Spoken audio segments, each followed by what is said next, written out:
we welcome all of you for the second day of our seminar of obstacles in Krishna conscious path.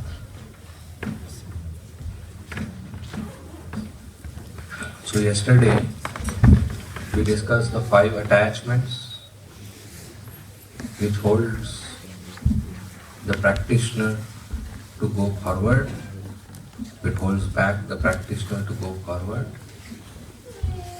And these 5 attachments need to be removed.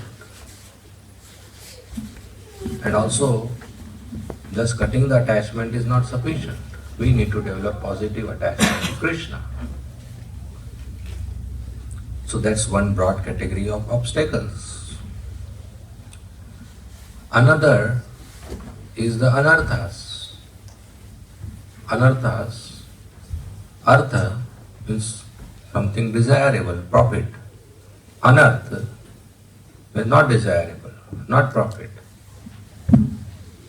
So anarthas are in the heart which are not desirable items, nasty things, dirty things, trash, lust, anger, greed, pride, illusion, envy. These are 6 anarthas. So we need to purify our heart to clean these anarthas. Otherwise these anarthas will stop us to go back home, back to Godhead. Entry not allowed if we have these anarthas. We will be sent back or quarantined, not allowed with these objects in spiritual world.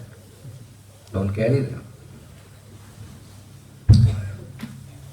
So these anarthas, they are very powerful. People commit sinful activities because of these anarthas, and they end up in hellish planets. Originally, the living entity has pure love for Krishna, even now. Jiva and Krishna,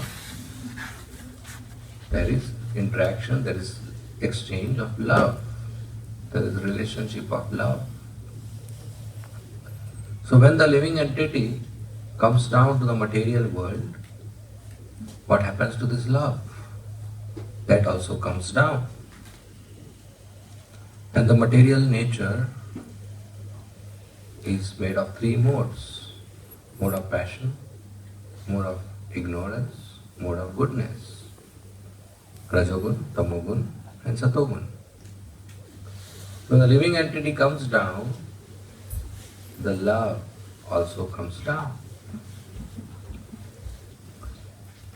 So then the chemical reaction takes place. Love plus passion is equal to lust. The love means A loves B, means that A will do anything and everything for the pleasure of B without expecting anything in return. That is the definition of love. So Jiva loves Krishna, means Jiva will do anything and everything for the pleasure of Krishna. That's love. But when this love comes down, it becomes contaminated with mode of passion and it becomes lust. Like pure water in the clouds, when it comes down, it becomes muddy. So lust means intense desire for enjoyment. Love is activity to please Krishna. Lust is attempt to please myself. In love, Krishna is in the center. In lust, I am in the center. So any intense desire to enjoy is called lust. It's not just sex. Any intense desire. If a child has an intense desire for ice cream, that is lust for ice cream. If a young boy has an intense desire for a car, that's lust for car. If a person has intense desire for Apple phone, that's lust for Apple phone. That's lust. Intense desire to enjoy. And whenever we have a desire which is intense, what we do? We act to fulfill it. So there are two options. Either it will get fulfilled or it will not get fulfilled. So when we act and lust does not get fulfilled, it becomes anger. If it gets fulfilled, it becomes greed. A child wants ice cream, and if you don't give, he will cry, he will shout, he will speak in high volume. That's anger, frustration, wrath. And if you give, what will say? Thank you. He will say one more.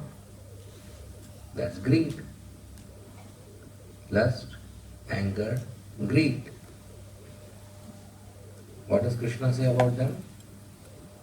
These are super express highways to hell. No speed breaker, no toll tax, no traffic light. Straight hell. If you read your most popular newspaper, where all criminal activities are listed, it's all because of lust, anger, greed. Rape happens because of lust. Fraud happens because of greed. Murder happens because of anger. So these are symbols of sin. Very dangerous. A person commits sinful activities under the influence of lust, anger, greed. Not only that, if my lust is fulfilled in front of my friend or somebody else, I become proud. And others' lust is fulfilled in front of me, I become envious. So pride and envy are also generated through lust. And a person falls down in illusion.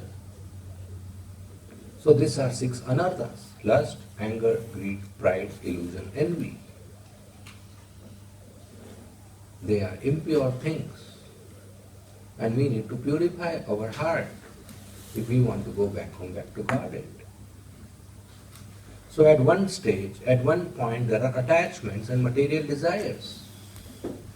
Another point, there are anarthas. Solution of both is same. Solution of both is to get attached to Krishna by the process of chanting and hearing. Prithu Maharaj, he performed yajna, 99 Ashwamedh yajnas.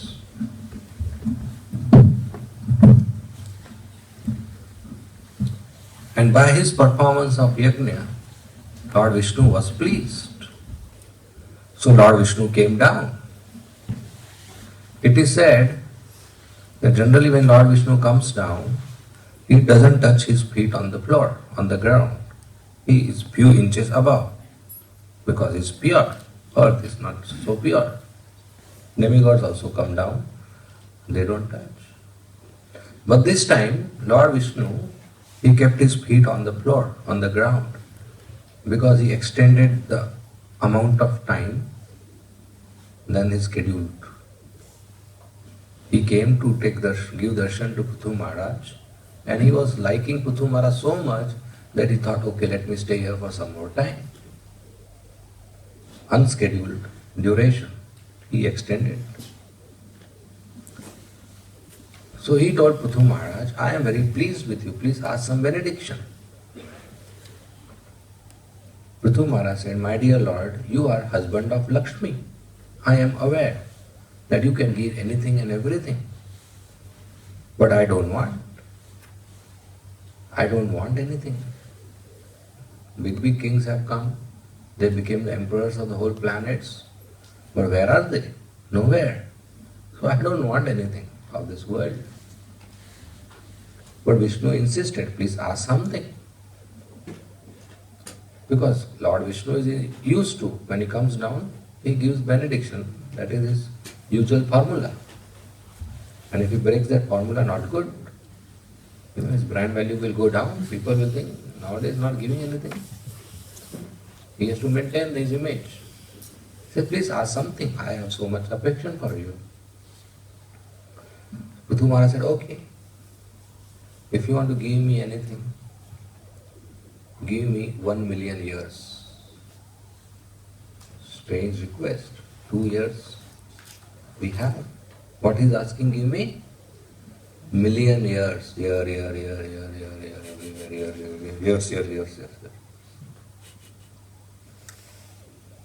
What you will do with 1 million years? And then give me association of your pure devotees so that I hear your katha. That's what I want. Prithu Maharaj is asking this. And Vishnu blessed him with association of 4 Kumaras. The 4 Kumaras, they came to the house of Prithu Maharaj. And Prithu Maharaj washed their feet, offered them an asana, asked them questions. And they responded, they did Krishna Katha. And whole citizens, all the praja was so enlightened. And Prithu Maharaj folded his hands. He said, my dear 4 Kumaras, you have come to my house. I am so blessed. I give you my full kingdom to you. Whole kingdom, whole army, all weapons, chariot, treasury, personal treasury, wardrobe, ornaments, weapons, wife, children, palace, room, everything he gave to Prithu, 4 Kumaras. That's how we should surrender. Nothing belongs to me, everything belongs to the spiritual master. And the 4 Kumaras accepted everything. And then they returned back as Mahaprasad. Said, you rule on our behalf. So hearing is so important. We see in whole Bhagavatam, anybody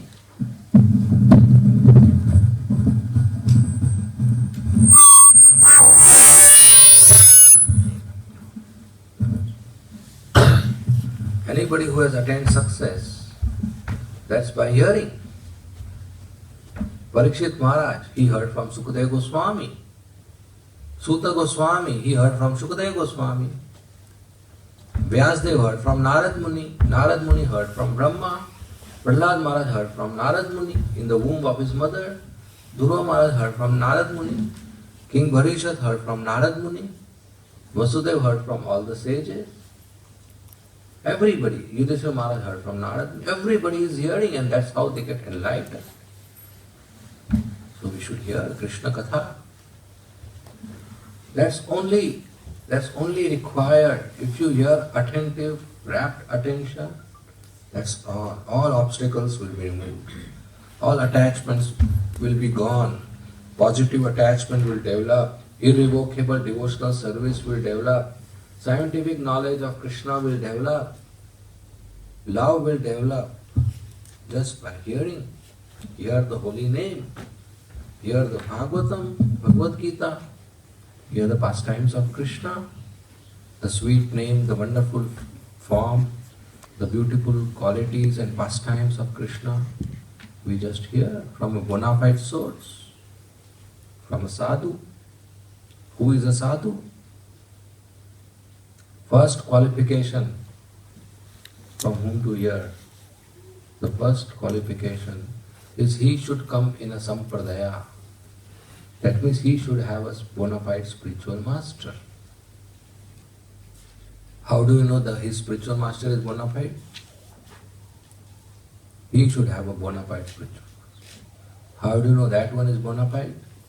He should have a bona fide spiritual master. How do you know that one is bona fide? He should have a bona fide spiritual master. And that should go till Krishna. That's sampradaya. That does not go till Krishna, it should go till Vedic scriptures. That's sampradaya. So the first qualification is he should come in a sampradaya. Like if you want to learn mathematics or physics, from a teacher, the first thing is he should have a university degree if you want to learn something. If I come and tell you, look, I will teach you physics, don't worry, I have read all the books. You say, from which university? No, I didn't go to university. I learned everything by myself, read all the books. I teach you first class physics. Will anybody come? No. There has to be ISI mark, there has to be Sampradaya, there has to be university degree. The first qualification is he should be trained under a spiritual master. By the way, this is a genuine proposal to all of you. If anybody gets seriously ill in life, I hope you don't, but if you get, before going for operation, please consult me. I have read all the surgery books. Will anyone? No, you didn't get trained under the surgeon. No use. So Krishna consciousness needs training, not just intellectual academic reading. So that's the first qualification, coming in a sampradaya. Second qualification is not only you should have a bona fide guru, but you should have learned from him. Not only you should be from a university, but you should have passed the course. I can't say I took admission but I failed, but I can teach you. So not only I should have taken admission, but I should have passed the course. So the second qualification is he should have learned. Third qualification is not only he should have heard, learned, but he should have practiced. Not only I must be under a surgeon, but I should have actually practiced in operation.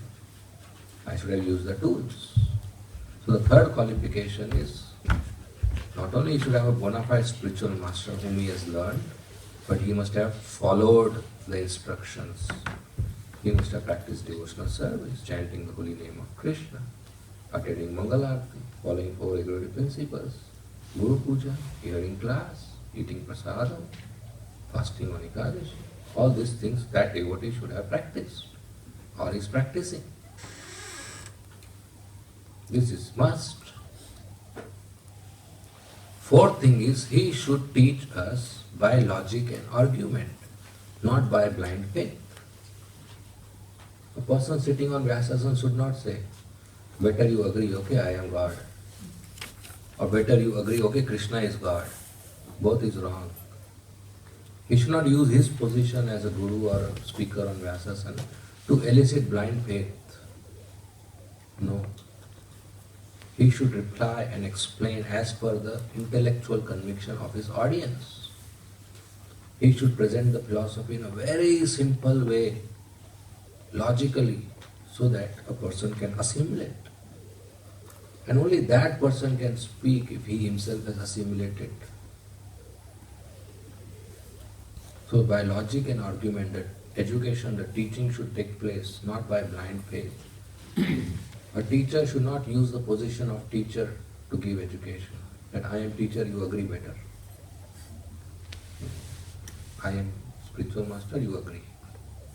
Because I say so. That education will not be long term. So no blind faith. Education doesn't have, needs to be blind faith. The whole philosophy should be presented simple, logical way, so that even a child can assimilate.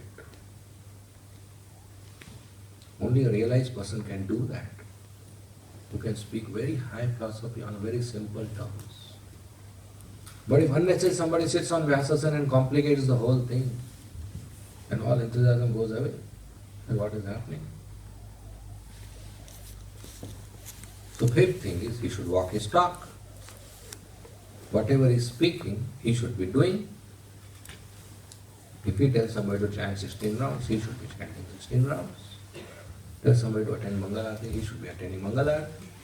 Tells somebody to follow 4 regulative principles, he should be following 4 regulative principles. Tells somebody to read Bhagavatam, he should be reading Bhagavatam. Walk your talk. The next item is his character should be beyond doubt. There should not be financial irregularity in his life. He should be dealing with money. He should be dealing with opposite sex. Very gentlemanly, very proper etiquette.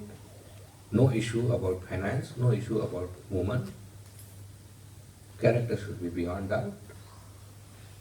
Etiquette should be perfect. Behavior should be perfect. Sense control should be there.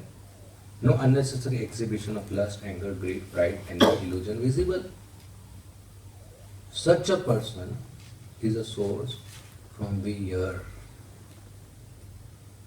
Now, why all this? Why all this? There's a reason behind it. The big science behind it. A person who is pure, he has taken shelter at the lotus feet of Krishna. Because of his purity, he has connection to Krishna at the lotus feet of Krishna. And Krishna's lotus feet, there is tulsi leaf, there is chandan, there is saffron mercy particle. So a person who has taken shelter at Krishna's lotus feet, he is in contact with these particles.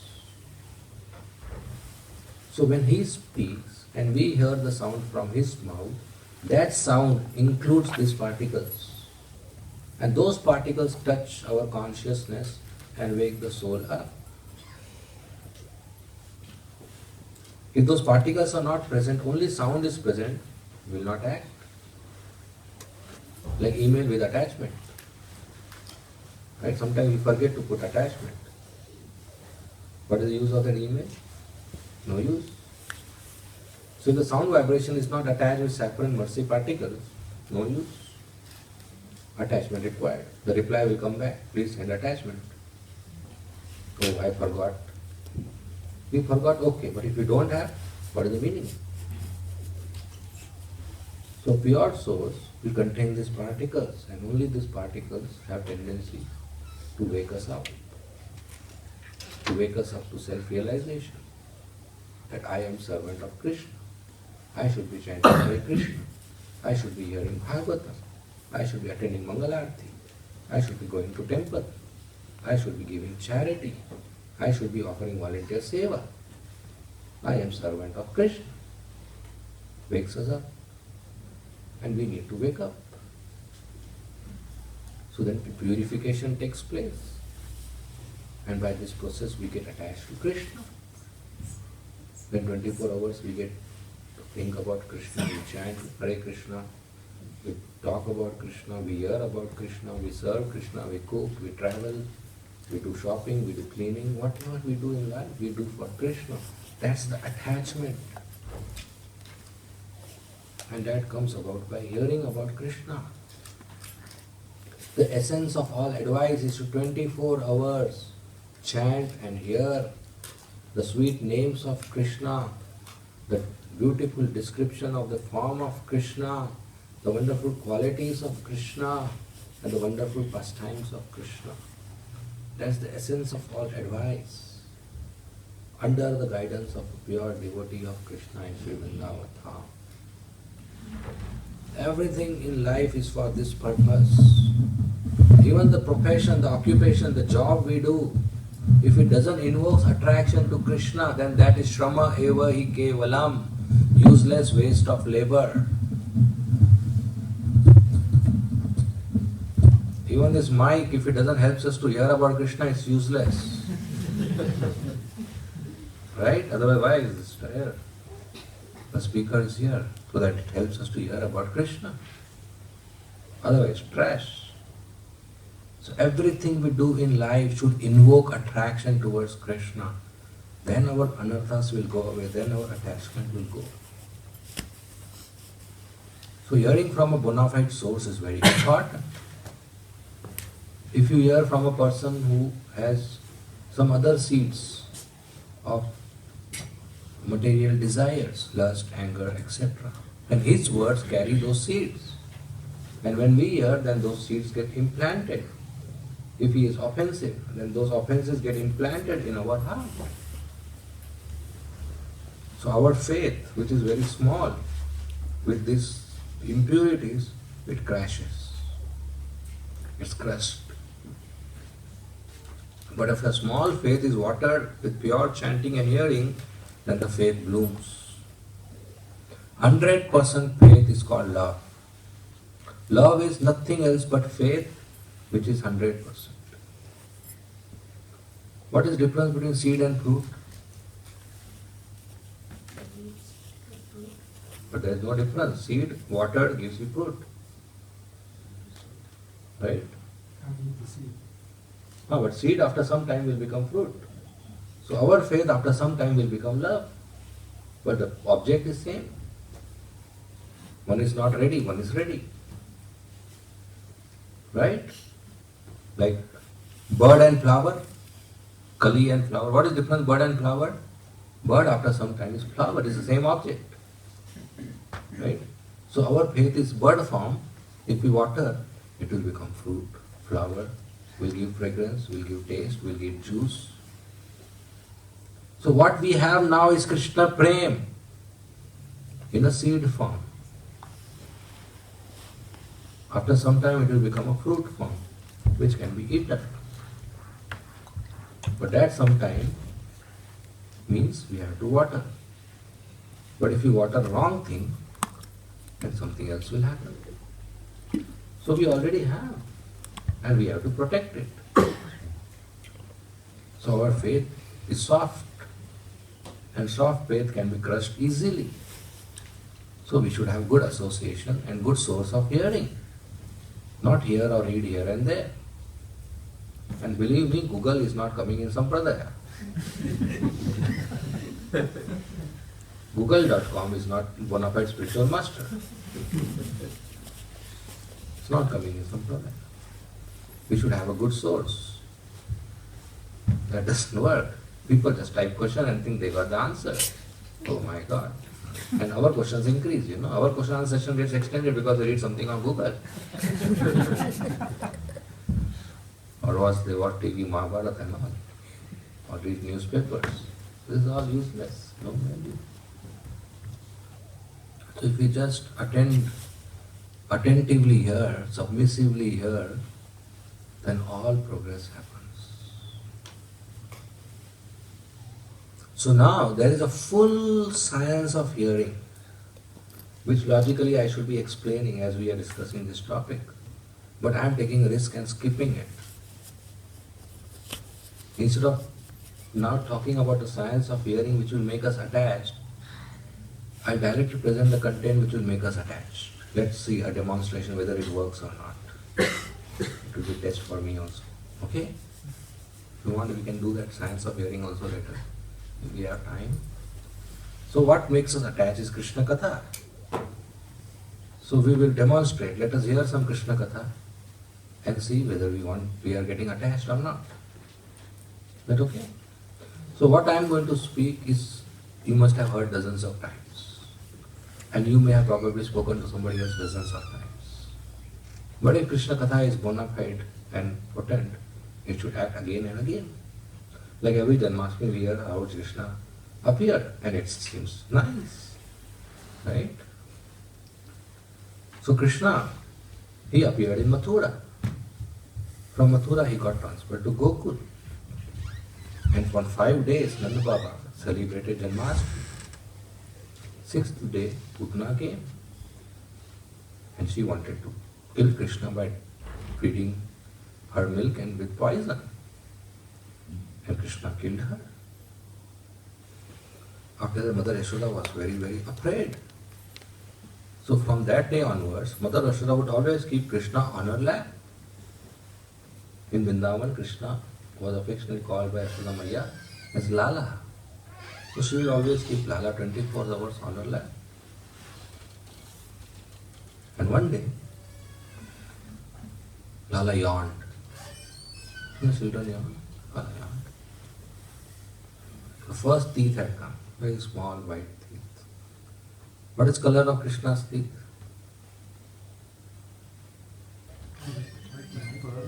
White like pearl. But if you anytime see, it will appear red. Because his lips are so red, they reflect on the surface of the teeth. And plus he chews pan, he likes pan. Keeps chewing whole day. So that first teeth came, Yashoda Maiya thought it's some milk stain, because he just drank milk. So she took her sari to wipe it. But she couldn't wipe. And then she understood, my Lala is growing. He got teeth. She became very happy. Generally, when the first teeth comes, children cry a lot. Very painful. But this was not the case. This was joyful. My boy is growing. So Yashoda Maiya was sitting in the angan, in the courtyard. At that time, Kamsa sent Trinavat. Trinavat came as a cyclone, thinking that I will take Lala up in the sky and throw it down. He will crash land and finish. That was his plan. He came invisible. Because Putana came, couldn't kill, so he thought this way is better. So when Trinavat was coming, Lala thought, if he comes now, I am sitting on Maiya's lap, he will take Maiya also up. And that's not good, Maiya will be in danger. So suddenly Lala became so heavy that Maiya couldn't hold. And she thought, how come my energy is depleting? I am not able to carry my own child. And she took Lala and kept it right in the courtyard and went inside. No mother would keep child outside the house and go inside. But Krishna arranged this. She went inside. At that time Trinavat came and took Krishna up. Krishna also wanted to have a joy ride. Nice up. The main point was there were lots of apsaras above the clouds who wanted to see Krishna. And Krishna also wanted to see them and give his darshan. So Krishna used Trinavrit. So Trinavat took up, and Lala went above the clouds and hi, bye to all the apsaras. Joyride was finished. Then Krishna said, okay, now my joyride is finished, we should go down. So he became heavy. He became so heavy as if Trinavat is carrying a mountain. So Trinavat wanted to throw him. But if you catch a baby in your lap when you are standing, where will the baby hold? Huh? Where does the baby hold? Around the neck. So Lala was holding Trinavat's neck. And such a heavy mountain like Lala's body, Trinavat couldn't adjust. He was trying to throw him, but he couldn't, because babies hold tight.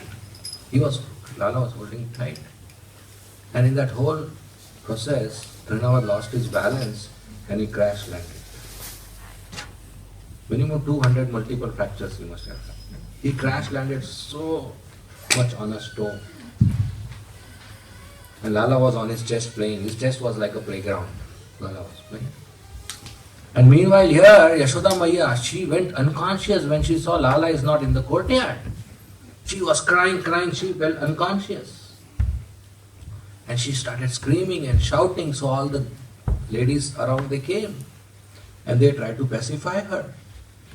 And when Trinavat crash landed, it became such a big noise, they all went to see. And they saw little baby Krishna playing. And the demon has died, such a big demon. So they all picked up and put it in Maiya's lap. And she was again as if life has come back. She was very happy. And they told, first give milk to Lala. Because if the child drinks milk properly, that means there is no anxiety in the heart of the child. There is no fear in the heart of the child. So she fed milk, Lala drank milk. They understood Lala has no fear, Lala has no anxiety. Evening Baba came and he heard the whole story. He said, Maiya, from today, Lala will not go out of the house. Don't take her out. Whatever toys you want, you purchase. If anybody wants to see Lala, they will come inside. If any babies want to come and play with Lala, they will come inside. But Lala will not go out. Any child will like this? Lala didn't like this restriction. I will not go out. What does this mean? So next day when Baba came, he was surprised. Maya's face was as if something big danger had happened. What had happened is Lala had yawned again. And when Lala yawned, she saw inside the mouse the sun, the moon, the earth, the solar system, the mountains, the rivers, the whole universe.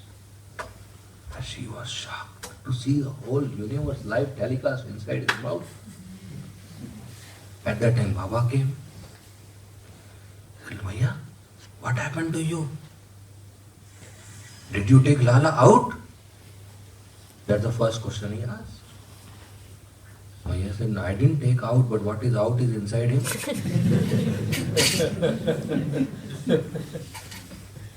Whatever you say is out is in. He said, what does it mean? So Maya explained the whole thing. Baba said, oh, I think Narayan wants us that we should allow the child to go out. Okay, no problem, take him out. So that's how Krishna, he managed to cut the restriction that he wants to play out.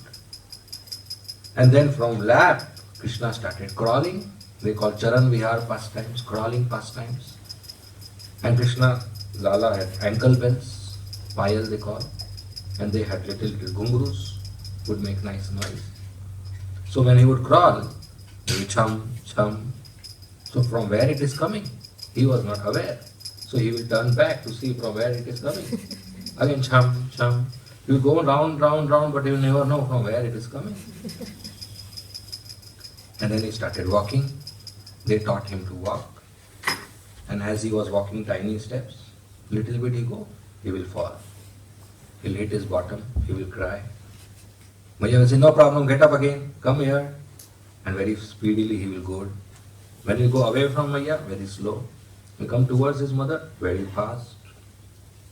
And all the elderly gopis and Nanda Baba's bhabis and Lala's chachis, they would all come to meet him every day. And they will try to see whether he has got strength, whether he has got intelligence, whether he has got common sense, whether he can discriminate, whether he can compare. You know how children are too tested and grown. So they will say that. So Lala, where is your eyes? With such a small finger, he will say, this is my eyes. Where is your nose? This is my nose. Where is your ears? This is my ears. Where is your teeth? And he will be so shy. Say, my teeth has not yet come. And with such small, small pastimes, he will attract all the gopis, all the elderly gopis. They will want that we want this as our son. Even though they have their own sons in the house, but they will sit with Lala whole day. And that is when Lala started stealing butter and started from his own house. One day Yashoda Maya caught him red-handed. He had butter in his hand in the godown, and there was a pillar.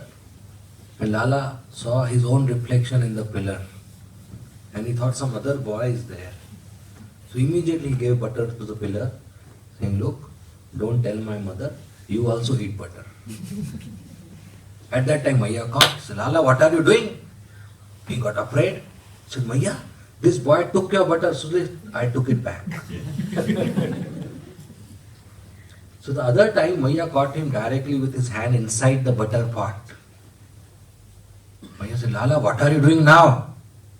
He said, Maya, you put these ruby bangles, red ruby bangles, they are so hot, my hand is burning, so I kept it inside to cool. He was so clever. And another time some guest had come. Yashoda Maya was talking to that guest, and Lala came from behind, started pulling her, what do you call, choti? Chutiya in English? Braid. No, that's shikha. Braid. He started pulling her braid, and she was wearing sari on her head. He pulled that also in front of the guest and started crying. And Yashoda Maya got little disturbed during the conversation. She told her Sakhis, why don't you take care? So they picked up Lala. I said, Lala, why are you disturbing your mother? She is with the guest. What do you want? He said, I want big butter. He said, what is big butter? He said, look there, big butter. It was some moon, and he wanted the moon. He thought, this is butter, I will eat. So the Sakhis are very intelligent. They said, Lala, that is not butter.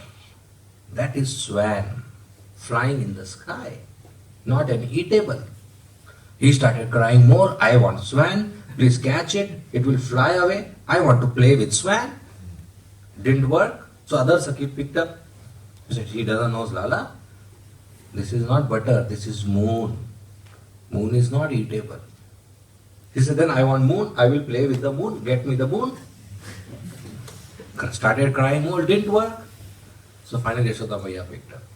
So Yashoda Maiya said, Lala, these all girls are speaking wrong. This is butter, but I will not give you. He said, why Maiya? Because this butter has poison. You see these black marks? They are poison. He said, butter has poison? How is that possible? Maiya said, Lala, that's a big story. So please tell me. He will not listen without that. So the whole churning of ocean, you all know, Dev and Danav, demigods and asuras, they churned the ocean, and how moon came and poison came. So Maiya said, you know, there once was a big milk ocean. He said, how big? He said, very big. So milk ocean? So how many cows made that milk ocean? Because cows gave milk. Maiya said, no, cows didn't make that ocean. He said, come on Maiya, impossible. Without cows, how will we have milk ocean? Only cows give milk. He said, no Lala, one who gives milk to the cows, he made that ocean. He said, oh, that's Bhagavan, he himself. Okay, so what happened next? So then they churned the ocean and out came poison. So how they churned? So just like gopis churn every day? I said, okay. And then this moon came and this poison got mixed with the moon. So I will not give you this butter. And saying all this story, Lala slept. Morning he woke up. Maiya said, Lala, have butter. Lala was very angry. He said, yesterday you told me story and didn't feed me. What is this? You should feed me butter, then put me into sleep. So that was his demand, that he didn't get butter. So every day Maiya had to tell one story, otherwise he will not sleep. One day Maiya told Lala, I'll tell you a story which you have never heard in your life. Lala was surprised. What is this story I never heard? Then she said there was one demon called Hiranyakashipu. And he had a son-in-law, Prahlad Maharaj. And his son was very great devotee of Vishnu. But Hiranyakashipu would kill his son. And one day, when he was about to kill, Prahlad Maharaj told, Lord Vishnu is everywhere. And Hiranyakashipu asked, is he in the pillar? Prahlad Maharaj said, yes. And Hiranyakashipu broke the pillar and out came Nrsimhadev. And Lala smiled. Oh, such a nice story. Sweetly smiled. So these pastimes were going on. Then Lala started going out of the house alone. He was very naughty. And the first thing he went after going out of the house was to make friends. He made a toli, team, group of friends. And the second thing he did after making a toli is told them, we will play a new game. And what is that new game? To steal butter. That was their favorite pastime. To go to Gopi's house and steal butter. And also once, there was a fruit vendor who came to distribute fruits. And Lala had seen his father giving grains and taking fruits. That's called barter system. So he thought, I will also do the same thing. He went to the kitchen, picked up some grains and ran. But some of the grains, most of the grains fell from his palm. Anyway, he had a small palm. So very few grains he had. So he went and gave, thinking now I will not get anything, all fell down. But that fruit vendor saw the beautiful boy, so captivating beauty, she gave so many fruits. Lala was very happy. And she picked up her basket. There were no fruits. All became jewels, pearls, diamonds, rubies, emeralds, sapphires, blue, green, red, white. She was surprised. If you give to Krishna, you get billions of times more. You are not a loser. So Lala took those fruits very happy and went to Yashoda Maiya. Said, Maiya, look, I got fruits. Maiya said, Lala, from where did you get these fruits? And some lady came and some Mataji came and gave. Said, Lala, so many times I told you not to take anything from strangers. Why did you take? Now he put this all in the basket. She didn't allow Lala to eat. All fruits were kept in a basket. And evening Maiya thought what to do with these fruits. So she called all her staff, servants, and she distributed one. Oh my God, for hours she was distributing, the basket was not getting empty only. She went on distributing one. They became unlimited. The next day morning, all the servants came and said, do you have more fruits? Because every single servant who took the fruit in the house and they cut and eat, they never had such sweet fruit in their life. Just by touch of Krishna, that fruit became so sweet. Krishna is so sweet that Putana's poison didn't act on him.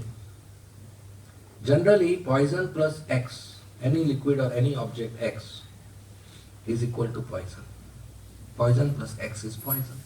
You add poison to anything, it becomes poisonous. But poison plus Krishna is nectar. That's the proof that Krishna is God. Otherwise, poison plus Krishna, if Krishna is not God, should be poison. So Krishna is so nectarian, so sweet. Any contact with Krishna is sweet. Any contact with Krishna is nectarian. So that fruits became so sweet. Even we offer prasad, it becomes so sweet. Anything cooked and offered to Krishna with love becomes so sweet prasad. It changes our consciousness. No, there is part 3 to this pastime. That lady who had so many jewels now, she straight went to her home and told her family members, look, instead of fruits, my basket is full of jewels. And all the family members were surprised. Somebody picked up a red ruby, said, this is mine. Somebody picked up a white pearl, this is mine. Somebody picked up a sapphire, this is mine. Blue emerald, this is mine. This big jewel is mine, this big ornament is mine. She said, you are all fools, the main jewel is there, you left it. That's Krishna, such a beautiful form. He was a real jewel. Wealth is not real thing. What Krishna gives us is his darshan, his cooling darshan. That's real, his beautiful form. That's real. And one point of time, all the boys got together and they complained to Yashoda Maiya. Said, Lala ate mati. He ate mud. Maiya got very angry. Said, you rascal, I gave you peda, I gave you sandesh, I give you banana, I give you fruit salad, I give you yogurt, I give you rice, I give you laddu, I give you kachori. I mean, we don't have time, no? I would have told the whole menu anyway, etc. Said, and you eat mati? Come here, boy. Lala said, Maiya, I didn't eat. So Maiya said, first of all you eat, but you speak lies. At least you come and speak truth. You know, mothers want, fathers want their children. If you do a mistake, no problem, but don't speak lies. Come and tell me honestly. We want that with us. He said, at least don't speak lies. Agree? Said, Maiya, I didn't eat. Said, then how your boys are complaining? Said, Maiya, they are speaking lies. Said, how thou Bhaiya is complaining, your elder brother? Why will he speak lies? Maiya, should I tell you truth? Said, yes. Yesterday thou ate mati. Today I was to complain, but he complained lies so that I cannot complain. Lala, this is not good. Tell me truth. Okay, Maiya, shall I tell you truth? Said, yes. You know, they put something in my mouth, I don't know. So clever. Said, okay. Maya, if you don't believe me, you see in my mouth. You know why Lala told this? That the argument will be over. He never expected Maya will actually see.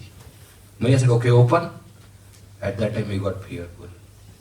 That if I open, I'll be caught. But Yogamaya, she arranged.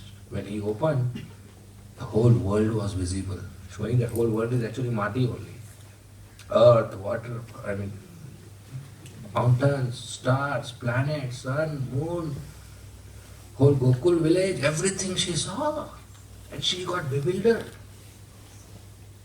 And she thought, I am thinking this is my son, Nand Baba is my husband, this is my house, but everything is illusion.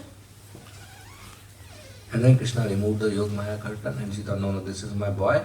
She forgot that she was inquiring about Mati. So that's how Lala was so clever. And one day Yashoda Maya was sitting, Lala was sitting with her, and all the gopis came. The gopis actually wanted to take darshan. The gopis every day would come to Maya's house for some reason or another, some excuse or another, but actually they wanted to see Shyam. Shyam Sundar is so beautiful. They would say, Maya, give me some dahi. Maya, give me one rope. Maya, tell me recipe of this. Maya, you know that. Maya, you know that. They would add sort of excuse they will come. But actually they didn't want it dahi or rope or something. They would come to see Krishna. We should learn this from gopis. Early morning we should come to see Gaur-Nitai. We should take darshan of Krishna. That's Mangal Darshan in Mangal Aarti. The Lord wakes up, 3:30 the Lord wakes up. Why? Why he wakes up? He has to attend Mangal Aarti. He has to give darshan. And we don't come. We say, oh, he is waking up, why should I wake up? Not good. The Lord wakes up to give darshan. There should be somebody to receive him. There should be everybody to receive him. So we should put a habit in our life to attend Mangal Aarti, to see him in the morning. The gopis would come to see the beautiful face of Shyam in the morning. So this time they came all together. They told Maya, we have a complaint. Maya said, Maya was ready to hear the complaint. Actually it was Krishna Katha Goswami. Said, what is the complaint? He said, your Lala, he comes to our house before we wake up and unties all the calves. The big calves, they eat grass. The small calves, they eat milk, drink milk. And the excess milk gopis take to sell. What Lala does is he unties all the big calves. So then they go and drink milk of the mother cow. And when gopis come out, there is no milk. He does that. Maya said, okay, I will explain him. The second gopi said, this is not a big problem. The big problem is comes in our house and steals butter. Maya never agreed to this complaint any time in her life. Because Baba had 9 lakh cows. A person who has 9 lakh cows in the house, how much butter he must be having? 50-60 lakh kilo?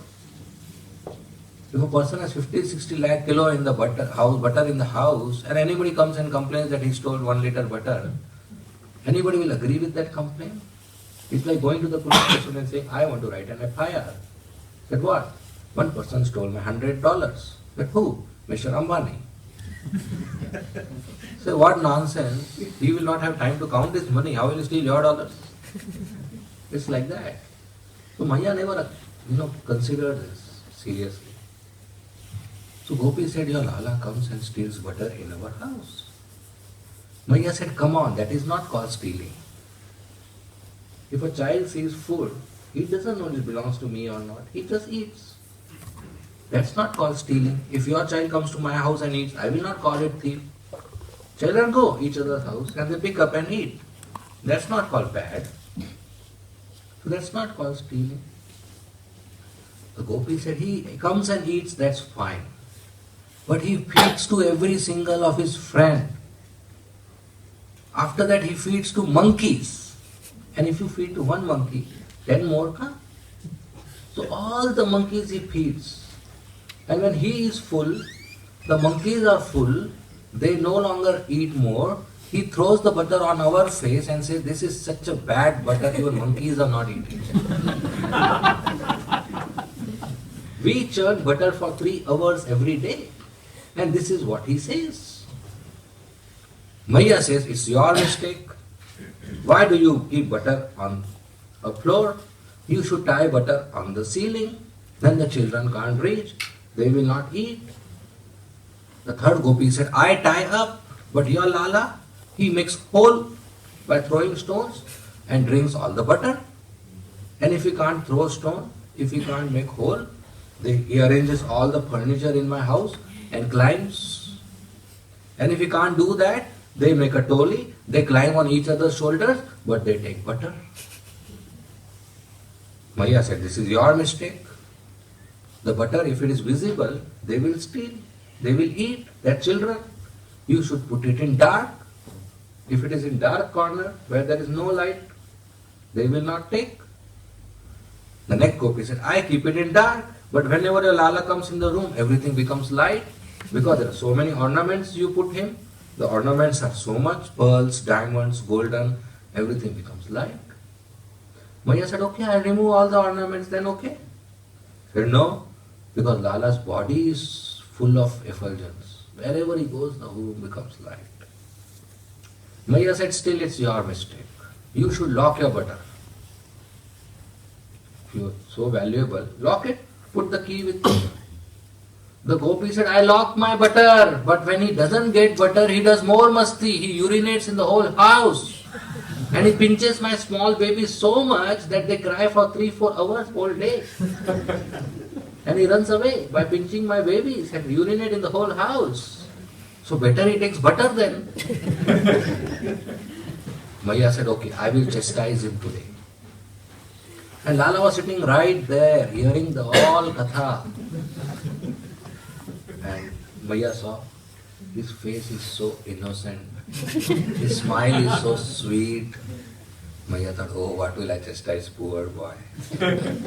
Which he did chastise. And the gopis were satisfied seeing Shyam Sundar. That is Krishna.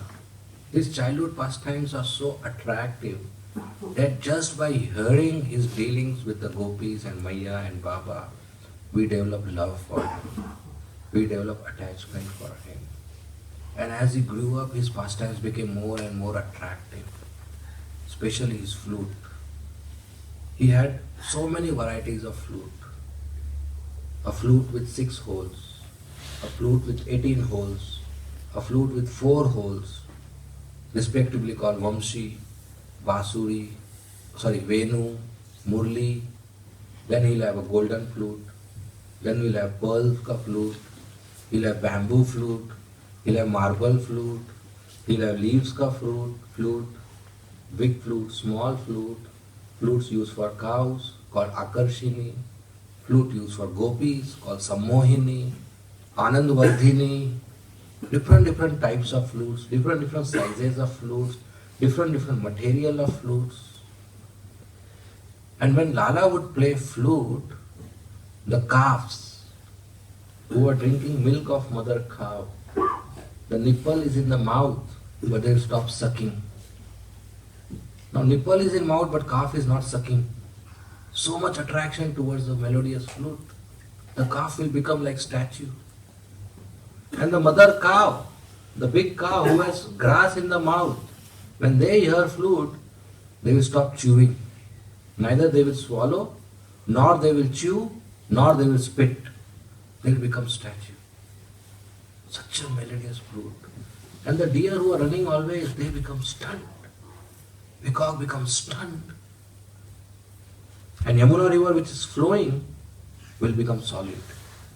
And rocks which are solid, they will become liquid. They will melt. Moving will become non-moving, and non-moving will become moving just by hearing Krishna's flute.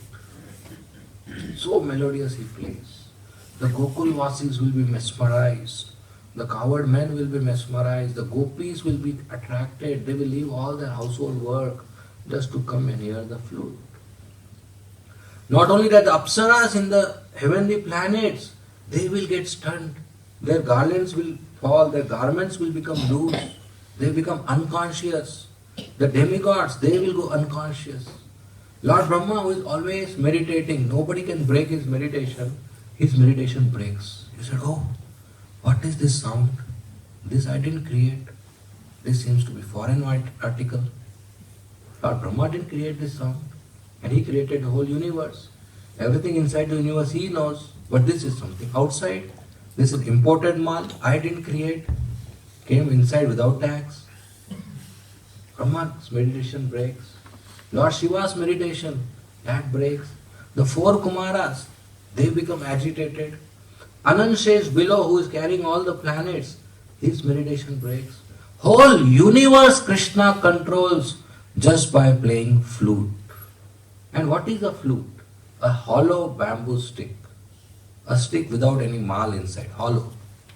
And having holes, defective piece. An object having nothing material inside and having hole, that's defective piece. But that holes and by that hollow stick, Krishna controls the whole universe. People are using bombs and tanks to control the whole universe, not working. And here Krishna, what is he doing? Just blowing air. Just blowing air, he is controlling the whole universe. That's God. And I'll tell you something more than that. Once Krishna was playing flute and Radharani came from the other side. And she is so beautiful that seeing her, the flute from Krishna's hand fell down.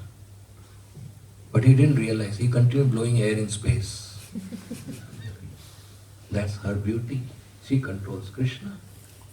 So that's Krishna who controls the whole world just by playing flute. And he's so beautiful.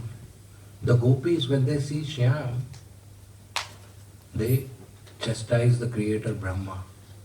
Says, Brahma, no good. Good, he gave us eyes to see Krishna. But he made eyes blinking. So whenever the eye blinks, for that moment, we can't see Krishna. Such a big loss. So he should have made non-blinking eyes. So gopis realize the eyes are blinking. Do we realize? Because they want to see Shyam so much. So much is his beauty. And then they say this Brahma, I think he has not seen Krishna. Because if Brahma had seen Krishna, he would have not given us 2 eyes, he would have given us 1,000 eyes. Because with 2 eyes it's not sufficient. We should have 1,000 eyes all over the body to see Krishna. Ears should be eyes, nose should be eyes, all senses should be able to see. Then only there is some satisfaction. 2 eyes not sufficient, inadequate to see Krishna. That's the beauty of Krishna. Krishna is so beautiful that once he was walking in Dwarka. And Dwarka, all the palace is very opulent, pearls and diamonds are there. You can see your own face. They act like mirrors. So walking, Krishna on one pillar saw his own face. And he stopped.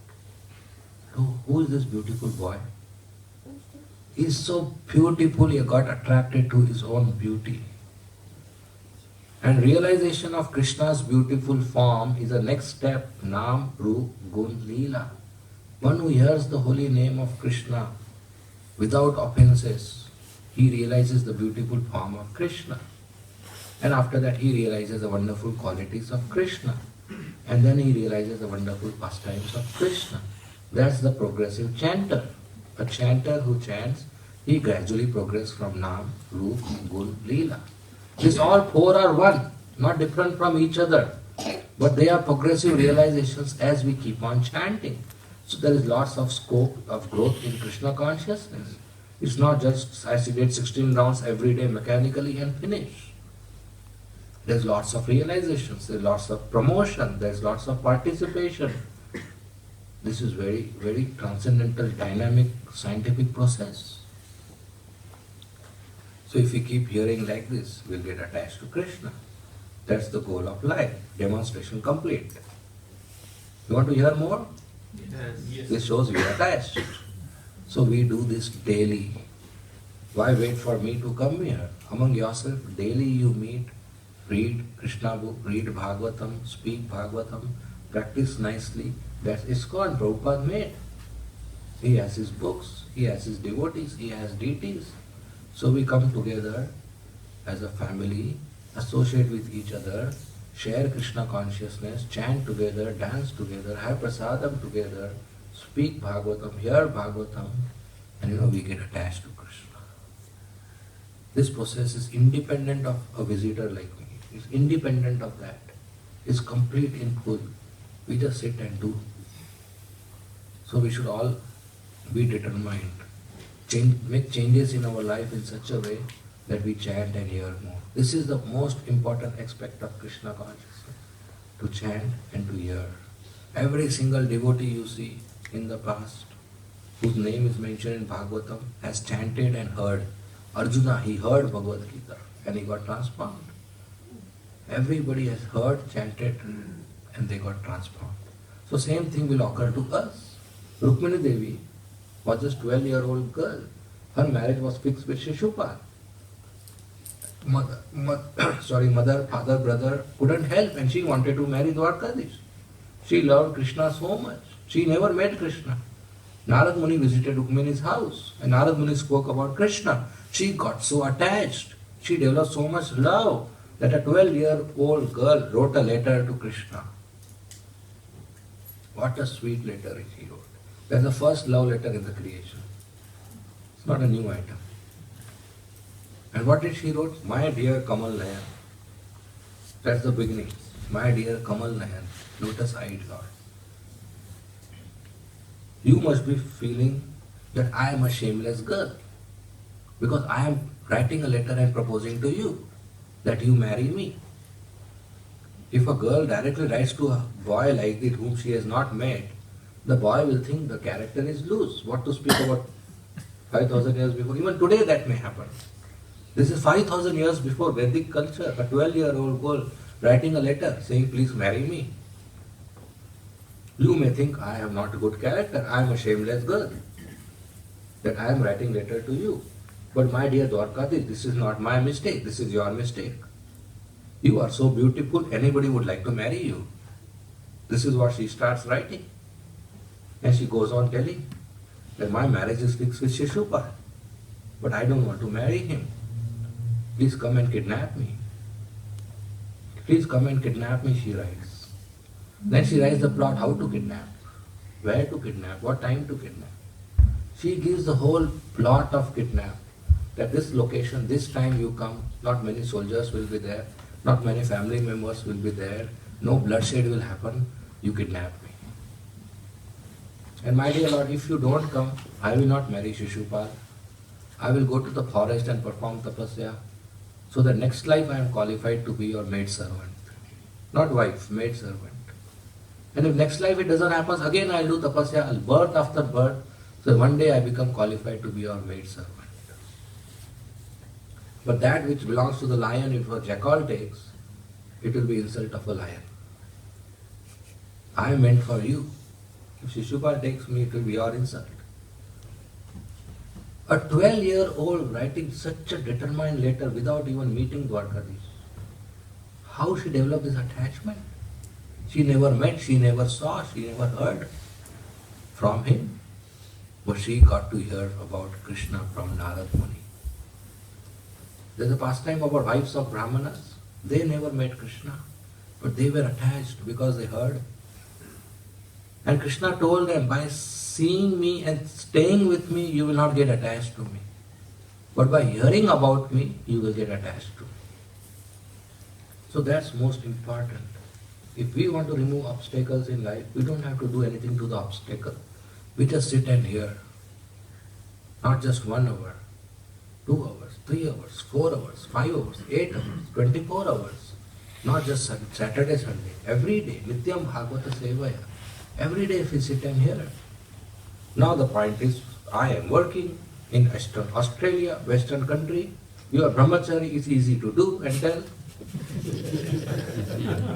So okay, at least let us increase. What time you have, what opportunity you have, you do that. Krishna will give you more time and more opportunity. And I am not saying you continue working, join. My room is open in ISKCON Zoo. Everyone here, you have room more? Yes, Prabhu has more rooms. Welcome, join. People say you are brahmachari, you are easy. I said, okay, you also become. ISKCON is welcoming everybody. In any case, there's no difference. It's not the ashram. We have to hear. We create opportunities to hear. we get opportunities to read. Decrease all other unnecessary events in life activities.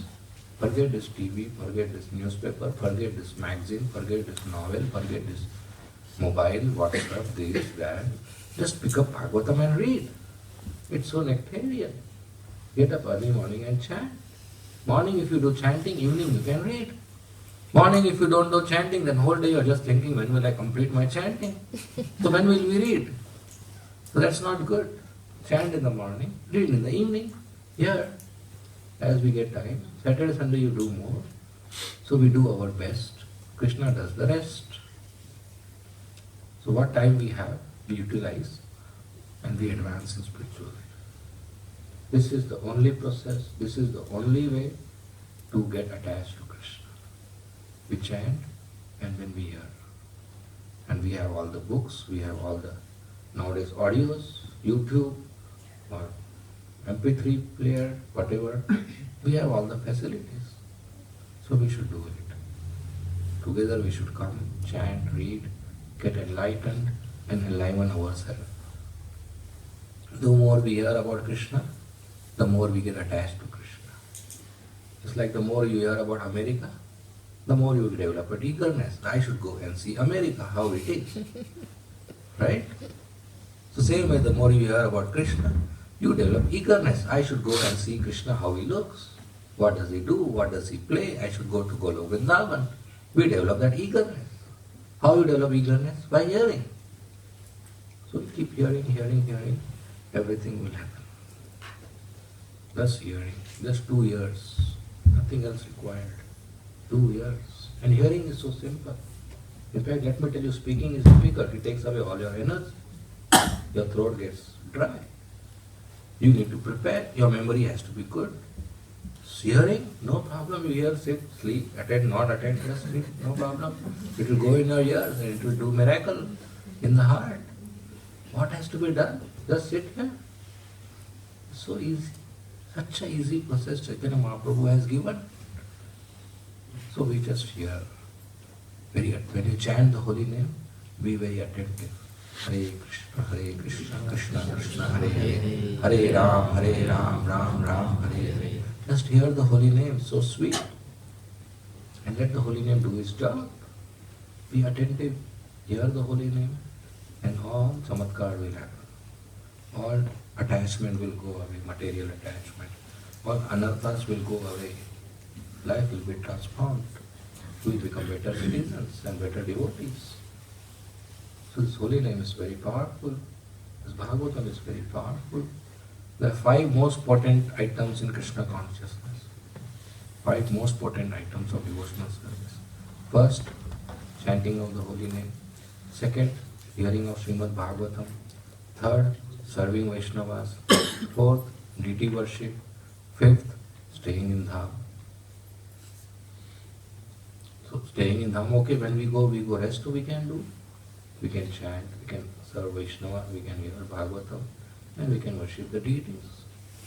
So we do this 5. Even doing 1 will go take us come back to Godhead. But that's a full package, we do everything together. And that works. So we request all of you to do nice chanting, regular hearing, reading, and that's how we grow in spiritual life. Okay?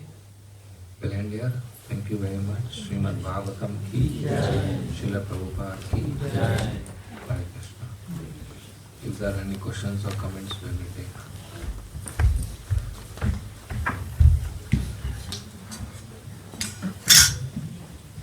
Any questions?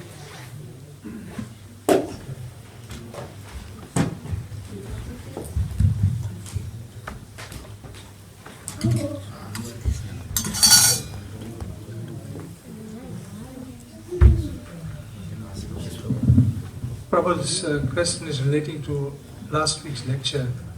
You said when we come to the temple for Mangalarti and we do all the different things, that we do 55 things and there's 64 that generally we have, that we do. I was just wondering what the 9 things are that we don't do.